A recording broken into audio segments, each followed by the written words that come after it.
Ang laban sa pagitan ni LaMelo Ball at Julian Newman noong 2019 ay isa sa mga pinaka-hyped na high school basketball matchups sa kasaysayan.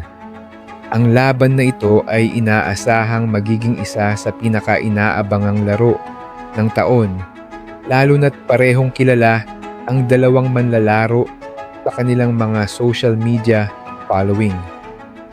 Si LaMelo, nakamakailan lang bumalik mula sa paglalaro sa Lithuania at nagbalik sa Spire Academy para sa kanyang senior year, ay nakatakdang ipakita ang kanyang kasanayan laban kay Julian na naglalaro para sa Downey Christian School at pinapalakad ng kanyang ama na si Jamie.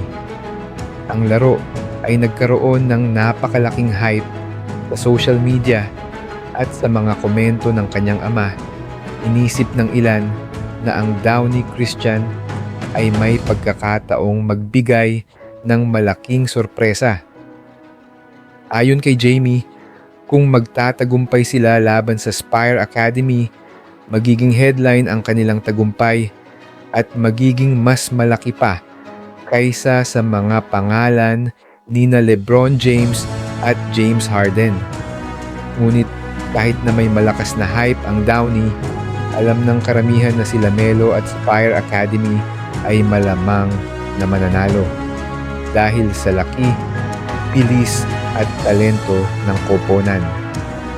Sa umpisa ng laro, agad naging malinaw na ang Spire Academy at si LaMelo ay hindi nagbibiro. Pinangunahan ni LaMelo ang laro ng may pambihirang kasanayan, nag-akto bilang maestro ng laro na pinipilit ang bawat pagkakataon sa pamamagitan ng precise na passes at effortless na 3-point shot. Ang kombinasyon ng kanyang laki, 6'7", kasanayan at court vision ay nagbigay ng matinding kalamangan sa Spire at hindi kayang makipagsabayan ni Julian at ng kanyang koponan sa bilis at atletisismo ng kalaban. Habang ang mga moves ni Julian ay karaniwang nakakabighani, ang mga ito ay napigilan ng depensa ng Spire, kaya't nahirapan siyang maghanap ng ritmo at mag-execute ng maayos. Habang tumatagal ang laro, lalong lumaki ang agwat ng puntos. Ang Spire ay gumamit ng mga double alley-oops at self-lobs, pati na rin ang mga fast breaks na pinalakas ang kanilang lamang. Sa kabuuan, naging isang one-sided na laro ito kung saan lumitaw ang pagkakaiba ng talento ng dalawang koponan. Sa pagtatapos ng laro, tinapos ng Spire ang Downey ng 117-80, isang 37 puntos na pagkatalo. Statistically, si LaMelo ay nag-record ng triple-double na may 41 puntos, 12 assists, 10 rebounds at 5 steals na nagpapakita ng kanyang pagiging dominant sa lahat ng aspeto ng laro. Si Julian, sa kabila ng pagtatapos ng may 20 puntos, ay nahirapan sa shooting na nagtala lamang ng 625 mula sa field na may shooting percentage na mas mababa sa 25%. Malinaw na hindi handa ang Downey sa bilis, laki at athleticism ng Spire at hindi nila kayang mag-compete sa mga aspeto ng laro na ito.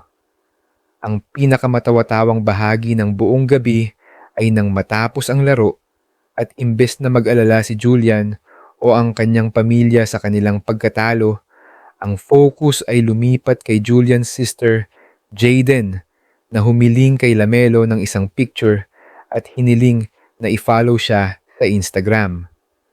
Tumugon si LaMelo sa isang viral na linya na naging tanyag sa social media na "I don't run" nang tanungin siya ni Jaden kung maaari siyang i-follow back. Ipinakita nito kung gaano kababaw ang prioridad ng pamilya Newman pagdating sa tunay na basketball competition at kung gaano kaseryoso ang pamilya sa kanilang reality show kumpara sa pagiging competitive sa basketball. Samantalang si Lamelo ay patuloy na nagtagumpay at naging isang NBA prospect na nakapirma sa Charlotte Hornets, si Julian ay nahulog sa ilalim ng mga expectations na itinakda ng social media hype. Ang laban na ito ay nagbigay ng malinaw na mensahe kung sino ang handa para sa tunay na kompetisyon at sino ang hindi. Sa huli, ang laban na ito ay higit pa sa isang high school game. Ito ay isang pahayag na nagpapatibay sa kredibilidad ni Lamelo at nagpapakita ng mga pagkukulang sa ilalim ng ingay ng media.